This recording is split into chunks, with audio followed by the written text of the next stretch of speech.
Bienvenidos a Empire Analysis, donde examinamos la política y la geopolítica más allá de los titulares. Antes de empezar, este es un análisis educativo independiente basado en fuentes públicas, sin afiliación política ni vínculos gubernamentales. Ahora, pasemos al tema de hoy. El 3 de enero de 2026, Fuerzas Especiales estadounidenses ejecutaron una de las operaciones más audaces en la historia moderna de intervención extranjera, capturando al presidente venezolano Nicolás Maduro en Caracas y transportándolo a una instalación de detención federal en Nueva York, donde ahora enfrenta cargos de narcotráfico, lavado de dinero y crimen organizado transnacional. Pero esta operación no fue sobre justicia, ni democracia, ni derechos humanos. Fue sobre petróleo, específicamente sobre 300.000 millones de barriles de petróleo, las mayores reservas probadas del planeta, que durante 2 décadas han fluido hacia Beijing en lugar de Washington.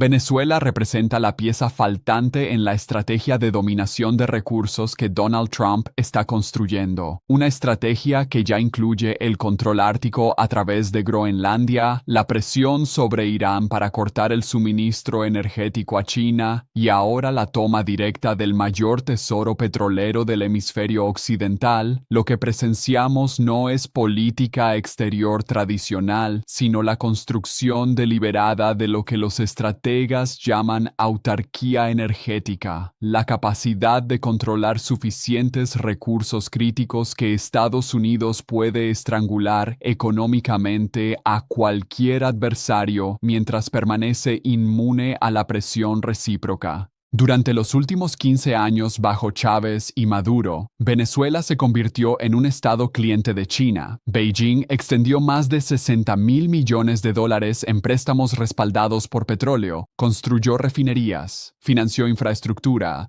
y gradualmente convirtió a Venezuela en su estación de servicio del Atlántico. Cada barril que salía de Maracaibo hacia Shanghái era un barril que no alimentaba la economía estadounidense. Cada dólar que Caracas debía a Beijing era apalancamiento que Washington perdió. Y cada año que pasaba, la influencia china en el hemisferio occidental crecía mientras Estados Unidos observaba impotente. Hasta ahora. La operación que capturó a Maduro fue planificada durante meses. Involucró inteligencia satelital, infiltración de los servicios de seguridad venezolanos, coordinación con elementos militares disidentes y el tipo de precisión quirúrgica que solo el Comando de Operaciones Especiales de Estados Unidos puede ejecutar. Maduro fue tomado en la madrugada, extraído por helicóptero, transferido a un avión militar en la base aérea de Maiquetía y estaba en suelo estadounidense antes de que sus guardias entendieran lo que había ocurrido. El gobierno de Estados Unidos presentó inmediatamente cargos sellados que habían sido preparados años antes, arrestos simultáneos de funcionarios clave en Miami, documentación de vínculos con cárteles colombianos, evidencia de miles de millones lavados a través del sistema financiero internacional. Pero aquí está la parte que los medios internacionales apenas mencionan. Dentro de 72 horas de la captura de Maduro, representantes de ExxonMobil, Chevron y ConocoPhillips estaban en Caracas reuniéndose con la Junta Militar de Transición que Estados Unidos había instalado, discutiendo no, cuándo renegociarían los contratos de producción que el gobierno chavista había nacionalizado en 2007. Las compañías petroleras estadounidenses que fueron expulsadas de Venezuela hace casi 20 años, ahora regresaban no como socios sino como administradores, de hecho, de la industria petrolera más grande de América Latina. La estrategia de Trump es clara y brutal en su simplicidad. China construyó su economía sobre energía importada. 72% del petróleo que alimenta las fábricas chinas, los automóviles chinos, la maquinaria militar china viene de fuera de sus fronteras. Las 3 fuentes más grandes son Medio Oriente, Rusia y América Latina. Trump está sistemáticamente cortando o amenazando cada una. Los ataques a las instalaciones nucleares de Irán en junio de 2025 enviaron un mensaje claro a Teherán: cooperen con Washington o enfrenten cambio de régimen. Desde entonces, el flujo de petróleo iraní hacia China ha disminuido en 40%, mientras las compañías iraníes redirigen envíos hacia compradores que Estados Unidos aprueba. Rusia teóricamente podría llenar el vacío, pero el oleoducto Power of Siberia, que conecta los campos petroleros rusos con China, tiene capacidad limitada y Moscú está bajo sus propias sanciones que hacen difícil expandir producción. Y ahora Venezuela, 300.000 millones de barriles que estaban destinados a Shanghái están siendo redirigidos. El gobierno de transición ya anunció que todos los contratos petroleros serán revisados para cumplimiento con estándares internacionales. Un código diplomático para decir que los acuerdos preferenciales de China están terminados. Beijing respondió con furia predecible. El Ministerio de Relaciones Exteriores chino llamó la operación un acto de piratería estatal. Global Times publicó editoriales amenazando consecuencias graves. Pero ¿qué puede hacer China realmente? No tiene capacidad de proyección militar en el Caribe. No puede proteger sus inversiones a 8.000 millas de distancia. Y lo más importante, necesita desesperadamente el petróleo que Venezuela podría proporcionar mientras su economía desacelera y sus reservas estratégicas disminuyen. Bienvenidos a Empire Analysis, donde examinamos la política y la geopolítica más allá de los titulares. Antes de empezar, este es un análisis educativo independiente basado en fuentes públicas, sin afiliación política ni vínculos gubernamentales. Ahora, pasemos al tema de hoy. Esta no es la primera vez que Estados Unidos ha intervenido en Venezuela. Respaldó el golpe fallido contra Chávez en 2002, impuso sanciones devastadoras desde 2015. Reconoció a Juan Guaidó como presidente legítimo en 2019. Pero todas esas fueron medidas de medio tiempo, presión económica sin resolución militar, esperando que el régimen colapsara por su propio peso. Trump abandonó esa paciencia. Si algo define su enfoque de política exterior, es la voluntad de usar fuerza directa cuando los instrumentos tradicionales fallan. Y en el caso de Venezuela, el cálculo estratégico cambió fundamentalmente cuando quedó claro que China no solo estaba comprando petróleo, sino construyendo influencia permanente. Los contratos que Beijing negoció con Caracas no eran solo acuerdos comerciales, eran instrumentos de dependencia mutua. Venezuela debía tanto dinero a China que Maduro no podía arriesgar disgustar a sus acreedores. China había invertido tanto en infraestructura venezolana que no podía permitirse ver el colapso del régimen. Este tipo de relación simbiótica es exactamente lo que Estados Unidos busca romper en todo el hemisferio occidental, no porque le importe la democracia venezolana, sino porque cada país latinoamericano en la órbita china es un país fuera de la órbita estadounidense, y en un mundo de competencia entre grandes potencias, la neutralidad no es una opción.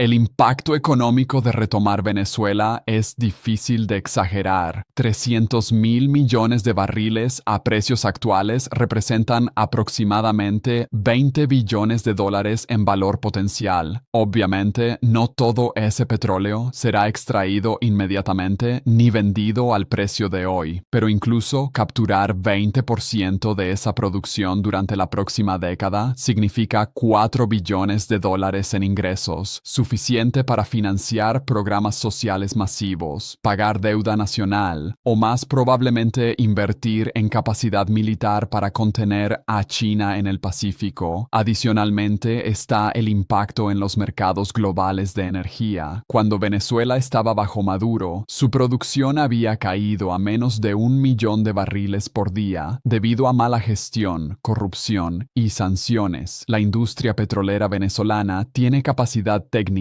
para producir 3 millones de barriles diarios con inversión adecuada si compañías estadounidenses restauran esa producción.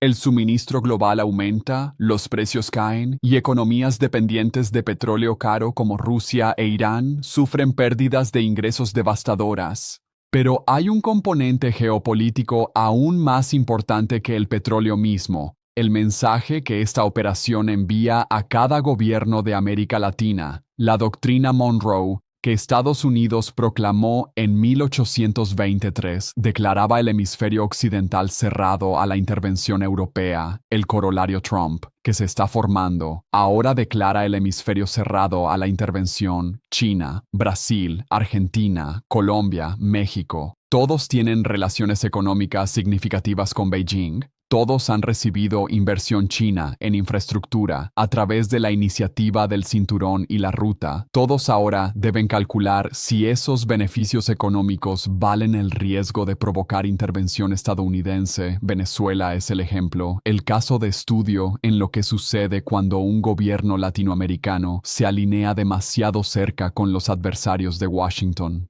Los críticos de la operación, y hay muchos incluso dentro de Estados Unidos, argumentan que esto representa el fin del orden internacional basado en reglas, que capturar a un jefe de Estado extranjero y acusarlo en cortes estadounidenses viola todas las normas de soberanía que supuestamente sostienen el sistema global desde 1945. Tienen razón técnicamente, pero están equivocados estratégicamente. El orden basado en reglas solo funciona cuando todos los actores principales aceptan las reglas. China ha estado violando normas de comercio, robando propiedad intelectual, militarizando aguas internacionales durante décadas. Rusia anexó Crimea, intervino en Siria y mata disidentes en suelo extranjero. Irán financia proxies terroristas en todo Medio Oriente. La idea de que Estados Unidos debe jugar según reglas que sus adversarios ignoran es suicidio estratégico. Trump entiende esto, su enfoque es transaccional y basado en poder. Si puedes proyectar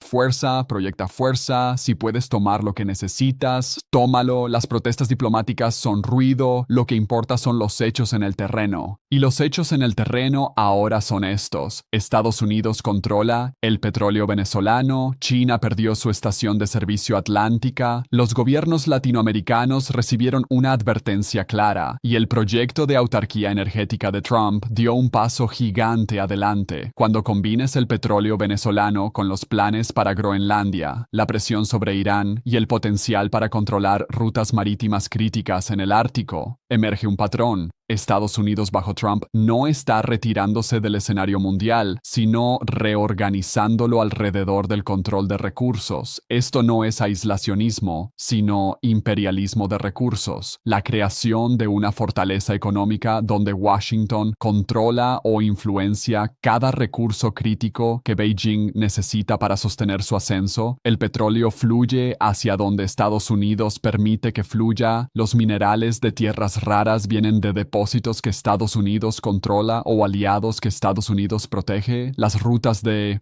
navegación pasan por puntos de estrangulamiento que la Marina estadounidense domina. En esta visión del orden mundial, China puede tener la mayor economía, la población más grande, la ambición más grande, pero está permanentemente vulnerable porque no controla los insumos que hacen posible el poder moderno. Esa vulnerabilidad es lo que Trump está explotando. Y Venezuela es donde el plan se hizo sangrientamente claro. No habrá retorno a la normalidad, no habrá restauración del orden liberal, habrá solo poder.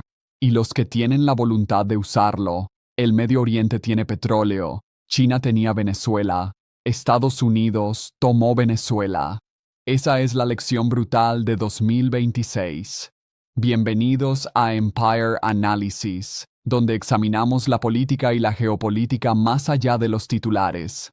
Antes de empezar, este es un análisis educativo independiente basado en fuentes públicas, sin afiliación política ni vínculos gubernamentales. Ahora, pasemos al tema de hoy.